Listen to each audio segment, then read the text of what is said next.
A'oudhu billahi minash shaitanir rajim, bismillahir rahmanir rahim. Avant d'entamer le sujet du jour qui va parler de la prosternation de distraction, j'aimerais revenir sur la dernière vidéo que j'avais faite. Un frère Jazakallah Khair qui intervient très souvent dans mes vidéos m'a fait une remarque pour me corriger. Donc j'avais fait une erreur quand je disais que le chien n'était pas impur selon le rite hanbali. Ceci a été une erreur, donc il m'a corrigé. J'ai fait une erreur en public et donc je me rectifie en public. Et j'implore Allah subhanahu wa ta'ala qu'il rajoute aux frères de la science. Donc j'avais dit que le chien n'était pas impur et ceci a été une erreur. Le chien est bien impur selon le rite hanbalite. Donc sans pour autant tarder, je vais commencer le sujet du jour qui porte sur la prosternation de distraction.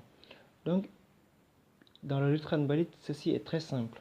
Il faut considérer, donc tout d'abord je cite le livre auquel le cours va se baser, c'est Umdatul Fiqh qui est un livre de rite hanbalite pour débutants.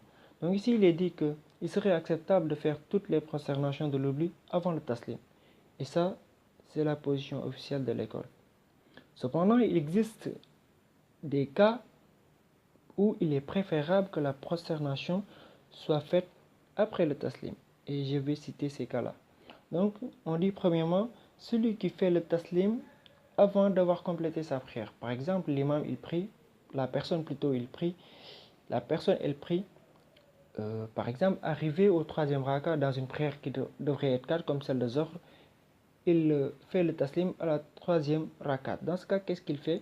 Il se relève, tout simplement, il continue sa prière, c'est-à-dire il refait la quatrième raka, il fait le tashahhud, il fait le taslim, il fait 2 prosternations, il se relève, il refait le tashahhud et il refait le taslim.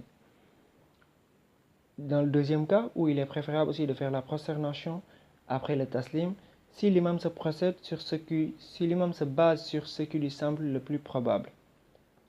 Par exemple, l'imam a prié 3 rakats et il ne sait plus s'il a prié, il doute en tout cas s'il a prié 3 ou 4.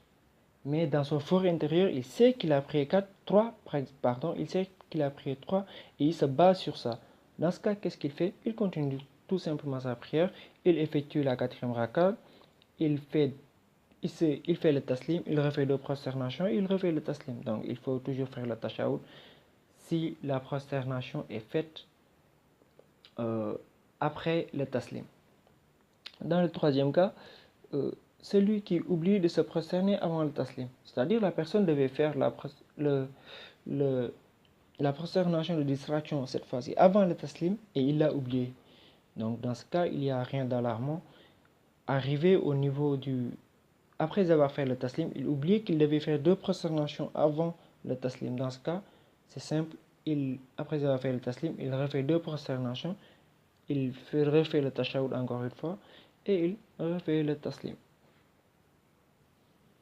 Donc c'est tout, ceci est très simple. Que les prosternations soient faites de toute manière, qu'elles soient faites avant ou après la prière, ça ne change absolument rien quant à la validité de celle-ci. En tout cas, dans le rite hanbali, c'est comme ça.